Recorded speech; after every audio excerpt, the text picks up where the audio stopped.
오늘 우리가 함께 나눌 말씀은 마태복음 24장 32절부터 51절까지 말씀입니다.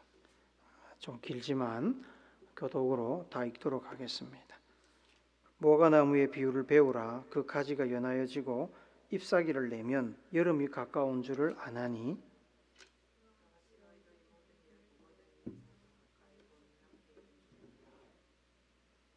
내가 진실로 너희에게 말하노니 이 세대가 지나가기 전에 이 일이 다 일어나리라.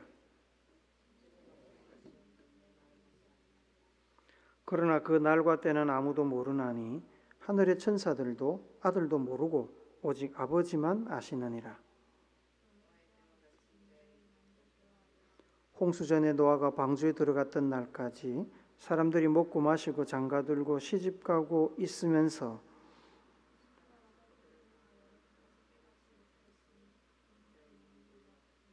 그때 두 사람이 밭에 있음에 한 사람은 데려가고 한 사람은 버려둠을 당할 것이요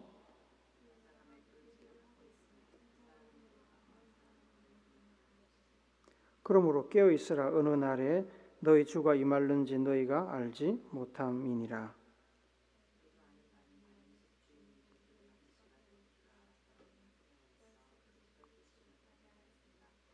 이러므로 너희도 준비하고 있으라. 생각하지 않은 때에 인자가 오리라.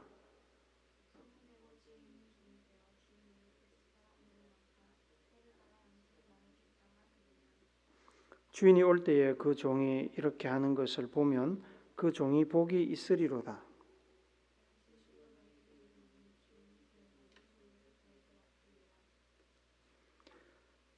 만일 그 악한 종이 마음에 생각하기를 주인이 드디어 오리라 하여 생각하지 않은 날 알지 못하는 시각에 그 종의 주인이 이르러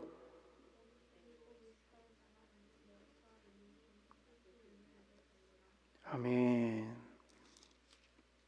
기독교에서 종말을 이야기할 때 반드시 등장하는 것이 있습니다. 그것이 뭐냐면 천년설입니다. 천년설. 계시록 20장에 보시면 천년에 관한 언급이 여러 번 나옵니다. 묵시록의 성격상 해석이 다양하고 무엇 하나 사실로 확정할 수 있는 것은 없습니다. 이 천년과 예수님의 재림의 순서를 놓고 크게 세 가지 주장이 있습니다. 첫째는 전천년설, 그리고 두 번째는 후천년설, 그리고 무천년설입니다. 전천년설은 천년왕국이라고 보통 부릅니다. 이 천년의 그 특정 기간이 있기 전에 예수님이 재림하고 성도들과 함께 예수님이 문자적으로 천년 동안 세상을 통치한다는 주장입니다. 이 전천년설은 세대주의 전천년설과 역사적 전천년설로 또 양분이 됩니다. 도표를 잘 보시면 세대주의 전천년설은 역사를 여러 세대로 나눈다고 해서 세대주의라는 말을 앞에 붙였습니다. 예수님이 승천하신 이후에 시간이 어느 정도 지나서 1차적으로 예수님이 재림을 하시면 교회는 환난을 겪지 않고 휴거되어서 공중 재림하신 주님과 혼인잔치를 하고 그동안 땅에서는 혹독한 환난을 당하게 됩니다.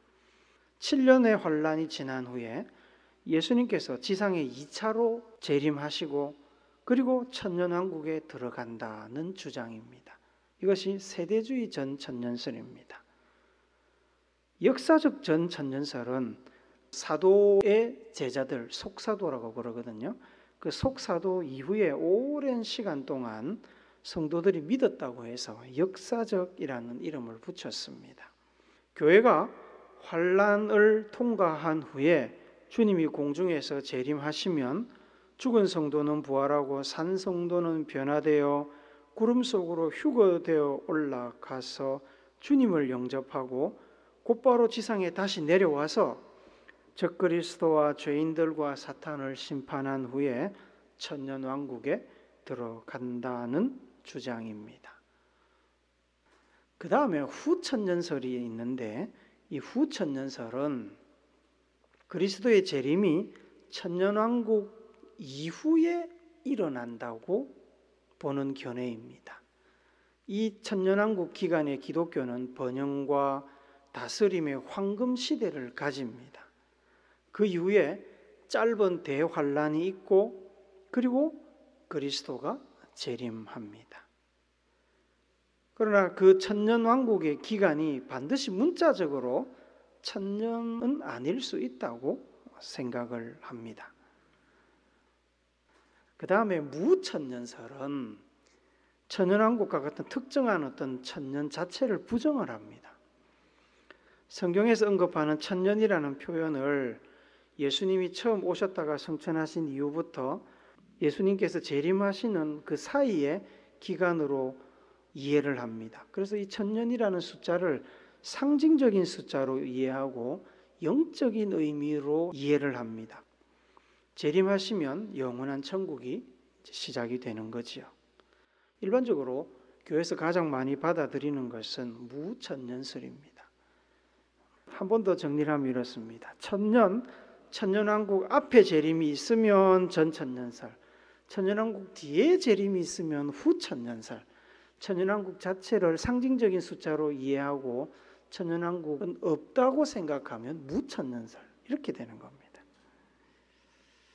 우리가 읽고 있는 이 마태복음 24장에는 천년 혹은 천년왕국에 대한 언급은 아예 없습니다. 전천년설, 후천년설, 무천년설에 대한 언급은 주로 계시록 20장에 대한 해석의 문제입니다.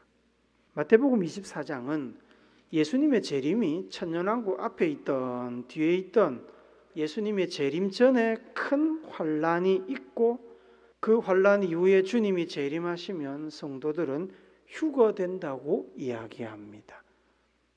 휴거는 성경에서 종말을 이야기할 때 이 천년설과 함께 빠지지 않고 등장하는 개념입니다. 휴거는 들려 올라간다는 뜻입니다. 휴거라는 단어 자체는 성경에 나오지는 않습니다. 그러나 그 휴거라는 의미가 담겨 있는 말씀이 있는데 그것이 데살로니가전서 4장 16절 17절입니다. 같이 한번 읽어봅시다. 시작. 주께서 호령과 천사장의 소리와 하나님의 나팔 소리로 친히 하늘로부터 강림하시리니 그리스도 안에서 죽은 자들이 먼저 일어나고 그 후에 우리 살아남은 자들도 그들과 함께 구름 속으로 끌려 올려 공중에서 주를 영접하게 하시리니 그리하여 우리가 항상 주와 함께 있으리라.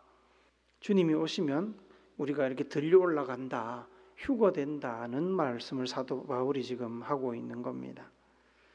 마태복음 안에 있는 묵시라고 불리는 마태복음 24장, 25장에서 예수님께서 강조하시는 것은 종말의 때에 일어날 여러 가지 구체적인 일이나 상황은 아닙니다. 그 얘기를 하시려는 게 아닙니다.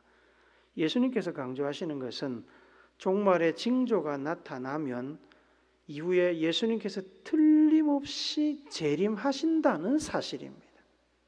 재림의 명확성을 이야기하시는 거지 사람들의 호기심을 채워줄 어떤 구체적인 무엇인가를 드러내지는 않으십니다.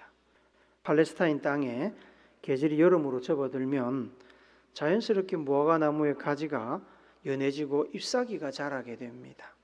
그래서 사람들은 연해진 가지와 잎사귀를 보면서 여름이 온 것을 알게 됩니다. 우리나라에서도 목련이 피면 이제 겨울이 끝나가고 있구나 생각을 합니다. 그리고 목련이 떨어지고 매화와 벚꽃이 순서대로 피면서 이제 봄이 확연히 우리 곁으로 오게 되지요. 벚꽃이 떨어지고 잎이 무성해지면 계절은 어느새 봄을 가로질러서 여름을 향해 달려가게 됩니다. 이렇게 자연 만물이 시간의 흐름에 순응해서 변화를 거듭하는 것처럼 종말의 여러 가지 징조가 나타나면 자연스럽게 주님께서 재림하십니다. 그러니까 정신 바짝 차리고 주님의 오심을 기억하고 기다리며 준비하라고 예수님께서는 제자들에게 이 묵시의 말씀을 주셨습니다. 사람들이 가장 궁금해하는 언제에 관해서는 예수님은 나도 모른다 라고 말씀하셨습니다. 36절 한번 더 읽어봅시다. 시작. 그러나 그 날과 그 때는 아무도 모르나니 하늘의 천사들도 아들도 모르고 오직 아버지만 아시느니라. 종말의 시기에 관해서는 알 방법이 없습니다. 예수님도 모른다는데 누가 알겠습니까? 예수님도 모르면 천사도 모릅니다. 사람은 더더욱 알 수 없습니다. 오직 하나님만이 마음속에 그 날과 때를 계산하고 계십니다. 그러니 예수님이 알려주지 않으시면 굳이 알려고 노력하지 마시기 바랍니다. 안다고 하는 사람은 모두 사입이고 이단이고 가짜입니다. 예수님도 모른다는데 안다고 하는 사람은 자기가 예수님보다 높다는 얘기를 하는 겁니다. 자기가 지금 하나님이라는 이야기를 하는 겁니다. 하나님께서는 우리에게 우리의 죽을 날을 알려주지 않으셨습니다. 우리의 죽을 날은 개인적인 종말이다 이렇게 표현을 하고, 예수님이 이 땅에 오시는 재림은 역사적인 종말이다 라고 표현을 합니다. 개인적인 종말이나 역사적인 종말이나 하나님은 날짜를 특정하지는 않으셨습니다. 날짜를 특정할 때 일어나는 삶의 혼란과 왜곡, 절망감을 막기 위해서라고 생각이 됩니다. 죽을 날을 미리 알면 행복하시겠습니까? 그렇지 않습니다. 죽을 날이 다가오는 걸 알기 때문에 불행해집니다. 어차피 이러나 저러나 몇 년 몇 월 며칠에 죽을 건데 뭐하러 열심을 냅니까? 뭐하러 몸 건강 챙깁니까? 그때까지 살아있을 건데. 막 살아도 된다고 생각을 합니다. 하지만 여러분, 우리 인생은 짧든 길든 금보다 더 귀합니다. 천하보다 귀한 것이 우리의 생명입니다. 1분 1초를 가장 귀하게 열심히 살아야 됩니다. 죽는 날을 알고 자포자기해서 막 사는 것이 아니라 언제 죽을지 모르기 때문에 우리는 긴장한 채 우리에게 주어진 1분 1초를 열심히 살면서 하나님 신앙 안에서 삶의 의미와 가치를 추구해야 됩니다. 그래야 죽음도 가치가 있습니다. 그러한 성실한 삶과 죽음이 우리를 천국으로 인도하는 겁니다. 42절, 43절을 한 번 더 읽읍시다. 시작.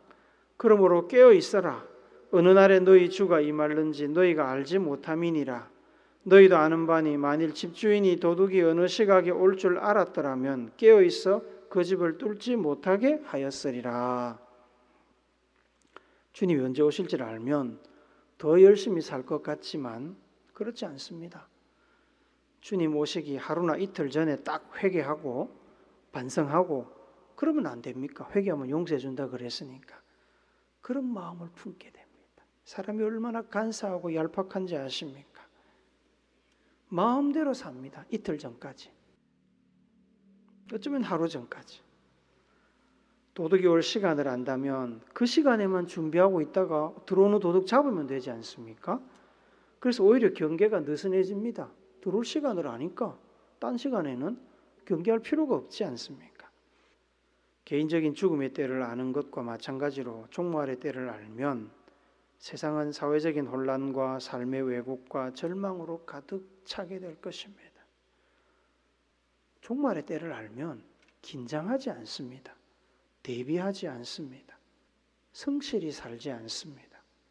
그래서 하나님께서는 그 때를 알려주지 않으십니다. 평소에 늘 긴장하면서 살라고, 대비하면서 살라고 그러시는 겁니다.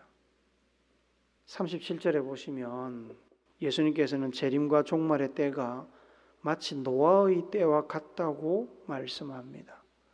노아의 홍수 이야기를 복기해 봅시다. 노아가 100년이 넘는 시간 동안 산 위에다 큰 배, 방주를 지을 때 사람들은 노아가 미쳤다고 손가락질을 했습니다. 노아는 곧 홍수가 있을 것이라고 이야기했고 스스로 준비했지만 다른 사람들은 노아의 말을 듣지도 않으려 했고 믿지도 않았습니다. 당연히 홍수를 대비하지 않았습니다. 노아가 방주를 다 만들고 짐승들을 방주에 태우고 자기 가족과 함께 방주에 오르는 그 순간까지도 사람들은 노아의 말을 듣지 않고 그들 마음대로 살았습니다. 비가 내리기 시작했고 물이 차오르자 그때서야 노아의 말이 사실이라는 것을 깨달았지만 이미 그때는 늦었지요. 재림 전에 환란이 있을 것이라고 예수님은 말씀하셨습니다. 큰 환란과 박해가 나타나고 적그리스도와 거짓 선지자들이 나타나 세상을 흔들 것이라고 혼란하게 할 것이라고 경고하셨습니다. 언제요? 2000년 전에. 사탄은 환란과 박해, 선동과 유혹으로 사람들이 예수님을 믿지 못하게 하고 믿음을 가진 사람들은 믿음을 버리게 만들 것입니다. 믿음을 지키는 이들은 큰 어려움에 빠지게 될 것입니다. 조롱과 비판이 있을 것입니다. 노아가 마른 날에 그것도 산 위에서 배를 만들면서 받았던 그 조롱과 비판을 믿음의 방주를 세우며 인내로 환란을 견디는 성도들도 받게 될 것입니다.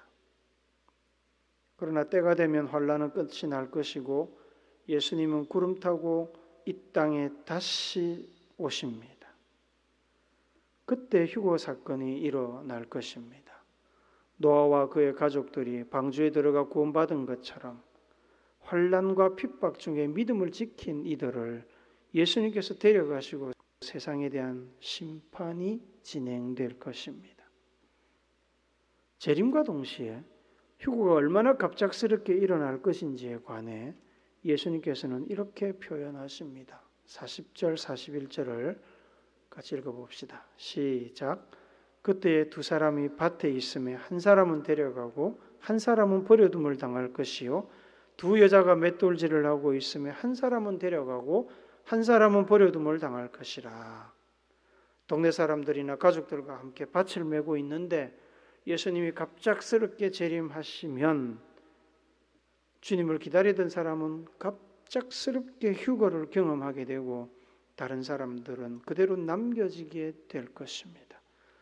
떡을 만들기 위해 맷돌로 곡물을 빻다가 주님을 기다리던 사람은 그대로 휴거를 경험하고 믿지 않는 사람, 주님을 기다리지 않은 사람들은 그대로 남겨질 것입니다. 남겨진 이들에게는 예수님의 심판이 시작됩니다. 예수님께서는 믿음을 저버리고 주님 맞을 준비가 되어 있지 않은 사람에게 더 이상의 기회를 주지는 않으십니다. 죽고 나면 더 이상의 기회가 없는 것과 똑같습니다. 처음 이 땅에 예수님께서 오신 이후로 성경과 성도들은 끊임없이 복음을 전하며 믿음을 권했고 종말의 때가 반드시 온다고 경고했습니다. 성경과 전도를 통해 언젠가 기대하지 못한 때에 주님이 오실 것을 사람들은 들었습니다. 알았습니다. 믿지 않았을 뿐입니다. 그들에게 기회가 주어지지 않은 것이 아닙니다. 만약에 그렇다면 하나님께서 불공평하신 거죠.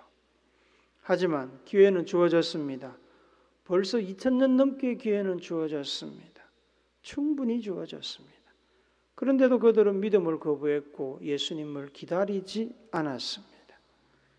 대비하지 않았습니다. 그래서 재림하시는 예수님을 만날 기회, 휴거될 수 있는 기회를 놓친 겁니다. 누구를 탓할 수도 없습니다.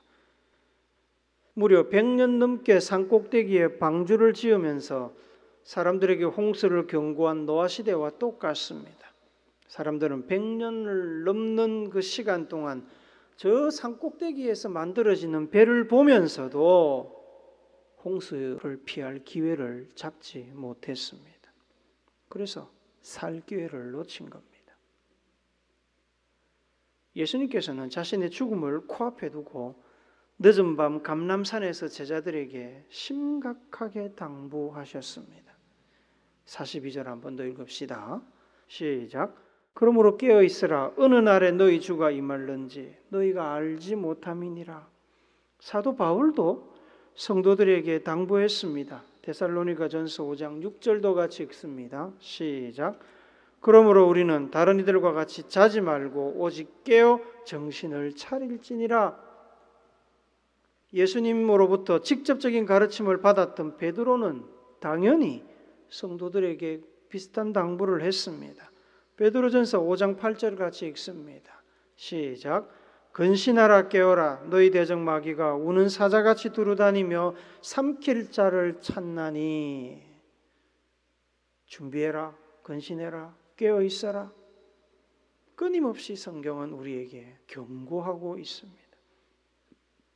예수님께서 1시간 뒤에 재림하실지, 하루 뒤에 재림하실지, 한 달 뒤에 혹은 1년 뒤에 혹은 10년 뒤에 재림하실지 아무도 모르니까 마치 1분 뒤에 재림하실 것처럼 생각하고 정신을 바짝 차려서 믿음을 반석 위에 세우고 준비하고 있으라는 말씀입니다. 예수님께서는 생각지도 않은 때에 오신다고 하십니다. 금요일 저녁, 토요일 저녁, 우리의 몸과 마음이 가장 느슨해지기 쉬운 그때에 오실지도 모릅니다.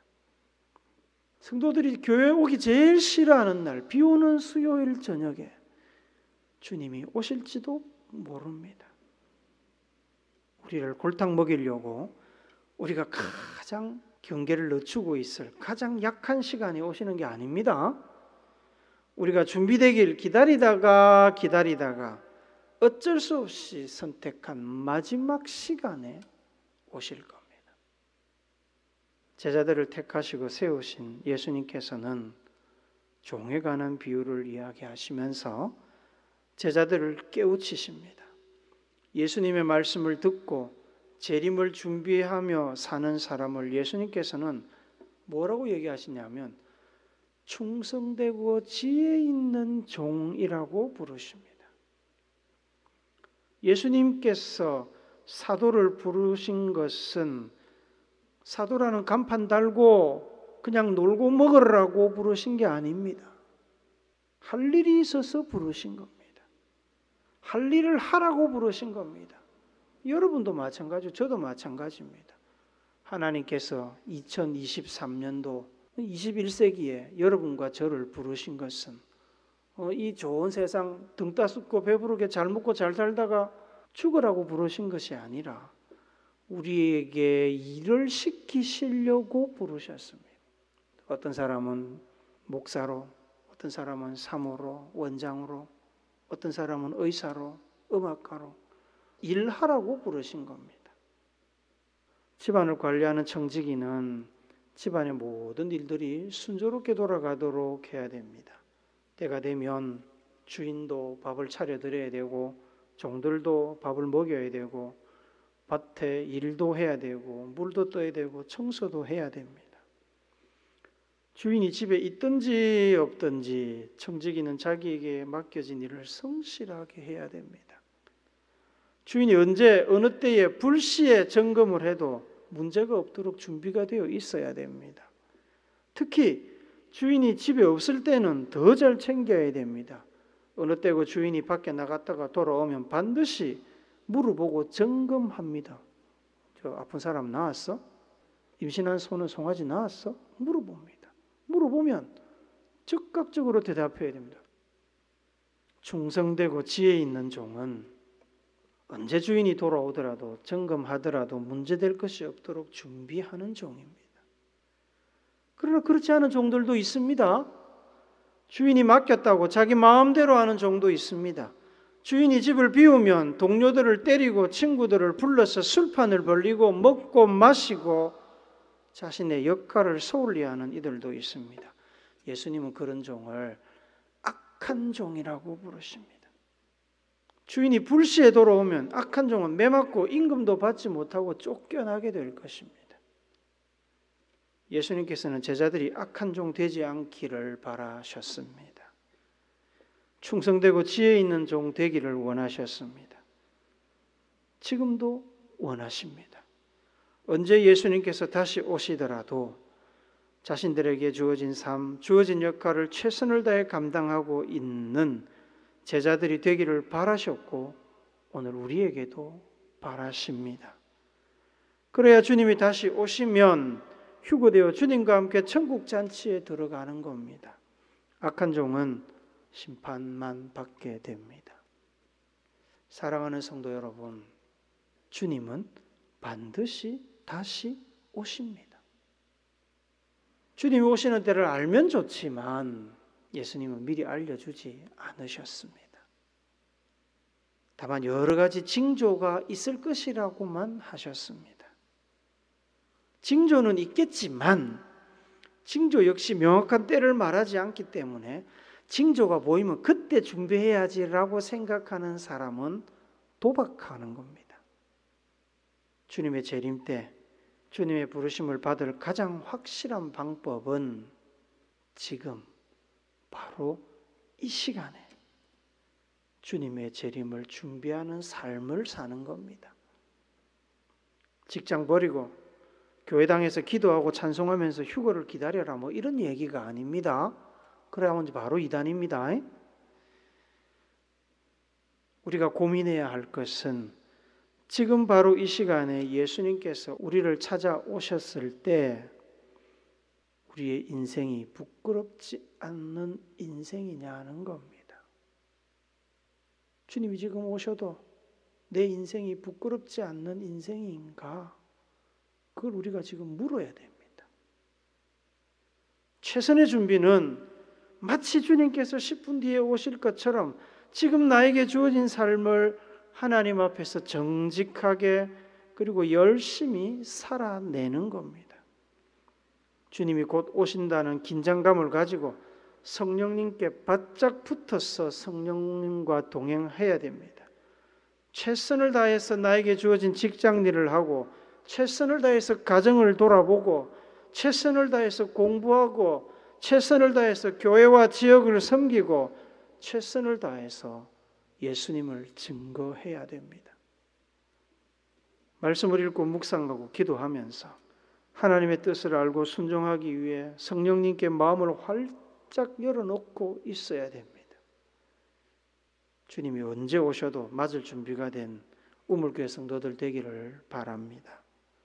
충성되고 지혜 있는 종이라는 칭찬 듣는 여러분 되시기 바랍니다. 주님께서 믿고 맡길 수 있는, 주님께서 마음껏 사용할 수 있는 귀한 제자들, 청지기들이 되시기를 예수님의 이름으로 축복합니다. 아멘.